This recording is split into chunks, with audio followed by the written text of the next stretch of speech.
Coming up on this edition of DMPS-TV News, we take a look back as the school year was wrapping up and discover great things happening throughout our district over these summer months, like the Summer Meals Program, a Summer Journalism Academy, and more.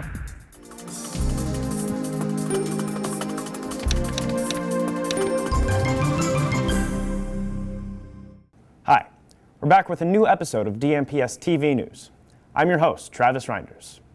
During a stop at North High School, Governor Terry Branstad signed into law additional support for English language learner students by extending funding for a maximum of 4 to 5 years.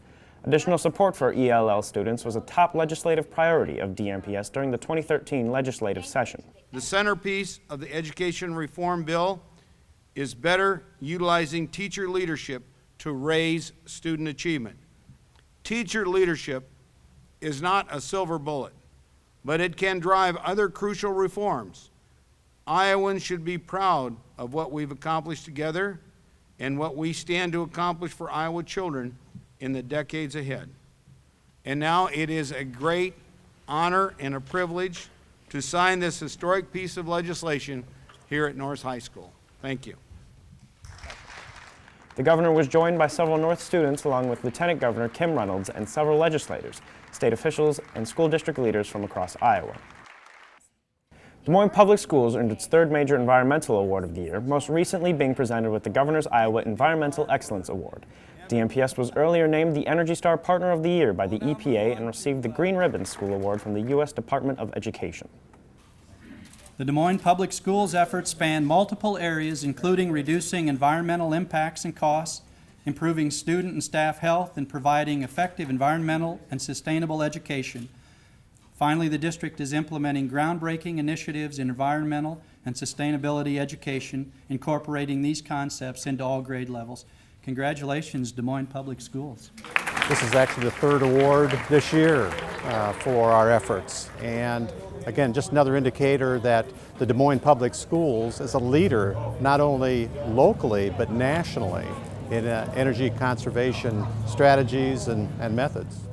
Today we're happy to come to the Des Moines School District and return a check that I'd like to present to the Mr. Ahart, our superintendent, for over $65,000. State Treasurer Mike Fitzgerald presented Superintendent Tom Ahart a check for nearly $66,000, which was the result of unclaimed property through the Great Iowa Treasure Hunt. And $57,000 of this amount is a part of the Smouse Opportunity Schools Trust Fund. And our goal is to return unclaimed property to Iowans. And it's just staggering the amount of money that we receive. Last year, $27 million was reported to the state for Iowans they didn't know about. We're holding over $400 million for folks in Iowa. That there's a 1 in 10 chance your name is on the Great Iowa Treasure Hunt list, and it's growing every year. To help raise awareness about the issue of childhood hunger and increase participation in free summer meal sites for kids located in the area, the Hungry for Happiness Mobile Tour made a visit to Pete Crivaro Park in Des Moines. The Arby's Foundation, in partnership with Share Our Strength's No Kid Hungry campaign, is committed to help kids get the food they need. So they're traveling across the country, hosting these events to make people aware of the food programs that are available in the communities already. A lot of people aren't aware that the food is available. There's not a shortage of food, there's just a shortage of awareness. The Hungry for Happiness Mobile Tour has partnered with the Des Moines Public Schools Food and Nutrition Management and Food Bank of Iowa to provide area children access to healthy food during the summer months. In Des Moines Public School Districts, the rates of kids that qualify for free or reduced lunches is around 70%. So when they don't get those free or reduced cost lunches during the school year, they might not be getting them during the summer. Thanks to USDA sponsorship, various sites throughout Des Moines are providing children with a free lunch this summer. For more information and full schedule of the program, visit the district's website. 13 years ago, DMPS started a program in conjunction with the University of Iowa known as the Summer Journalism Academy for kids transitioning from elementary to middle school. The theme of this year's camp was animals, and in addition to the visit to the Iowa Primate Learning Sanctuary, the group of 42 students field trip to the Blank Park Zoo and the McBride Raptor Project in Iowa City, documenting their adventures along the way. And I'm at North High now, and I have students this year who remember taking the camp when they were in 6th grade. And it's just put it in their brain that they liked writing. They I always tell students, if you like your community, journalism is the way to go. And I'm not sure how many will do it as a career. There is data being collected by the University of Iowa about where these students end up. Do they go to Iowa thanks to this camp? Do they study journalism? Are we opening some doors for some minority students to look at the field that hadn't looked at it before? So there's lots of takeaways, I think, for the program. Callanan Middle School held a special science assembly to recognize their State Science Fair Award winners. Out of 450 projects in the fair, Callanan students earned 3 of the top 6 awards. The best science fair project in his division overall in the state of Iowa in physical science. So let's give it up for Forrest LaPrade.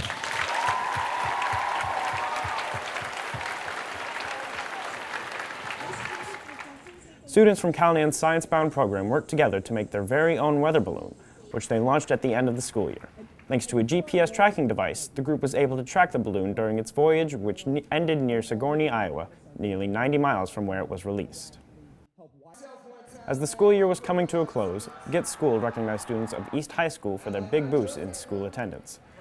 Hosts of BET joined Percy Miller, aka Master P, Romeo Miller, and Symphonique Miller to celebrate the school's achievements in the Gitz School Foundation's National Attendance Challenge. Make them say,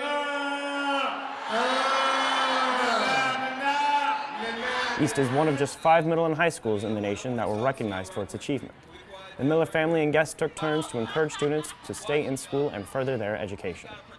Everybody put their hands up that have dreams and goals. I'm proud of y'all, man. Y'all give yourself a round of applause because that's the first step. So this education is so important. Even if you want to be in the music business or the entertainment business, your education is what's going to get you forward. The second annual DMPS Activities Award Banquet was held at Forte in downtown Des Moines.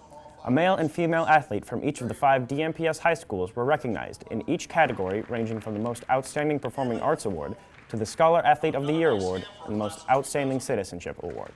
So the idea behind it is to recognize kids for great things. Scholarship, athletic ability, citizenship. But I think the goal behind this was to find a common set of awards and a common set of criteria that we could use throughout the city that we could start as a tradition. Set. The state track and field meet was held at Drake University in mid-May with athletes from 4 of the 5 high schools competing in 35 events. To highlight the results of the meet, Alexa Hunt of Roosevelt defended her state title in the 4A girls shot put. Roosevelt's sprint medley relay set a state meet record time. Agnes Sayu of Roosevelt took first place in the 100 meters, and Roosevelt's Sydney Davis took first in 4A boys 400-meter hurdles. DMPS had quite a showing this year, so be sure to check the district's website for a full breakdown of results. 1, 2, 3. The East High School Alumni Association kicked off its 135th annual alumni reunion and banquet with a ribbon-cutting ceremony and tour of the Savage Plaza at the Williams Stadium in early May. The reunion drew approximately 1,000 alumni from across the country. His fault. Take that off there, folks.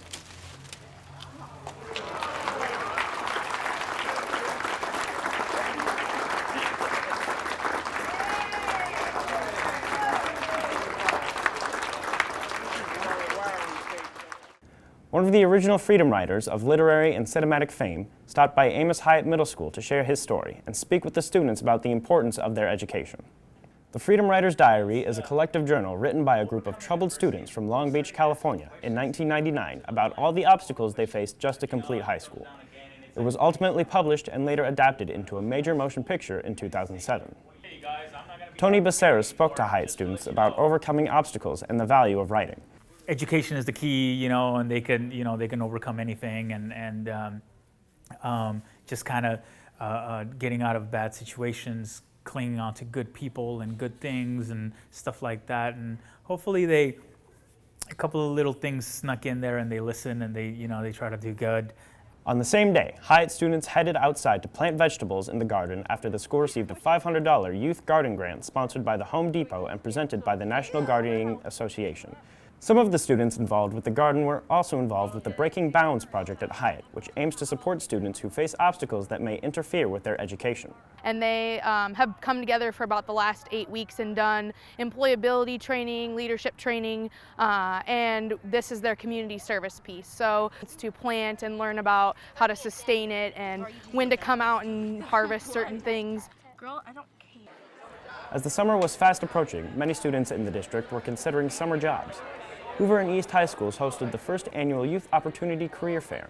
All Des Moines Public School students were invited to attend the two events, where 45 employers and higher education organizations offered opportunities to students. Glad this is the first time we've ever done an event like this. This is a job opportunity fair, so we have not only jobs available, we also have opportunities to volunteer. The thing that I'm carrying away that I didn't anticipate was the exciting energy of all the community partners to not only be here and talk to the kids, but to be with each other. So I think we're really onto something, and I look forward to growing it next year. Des Moines Public Schools and United Way Financial Capability Network sponsored the fair. And that's all we have for you in this edition of DMPS-TV News. Be sure to visit the district's website for more on these stories. I'm Travis Reinders. Thanks for watching.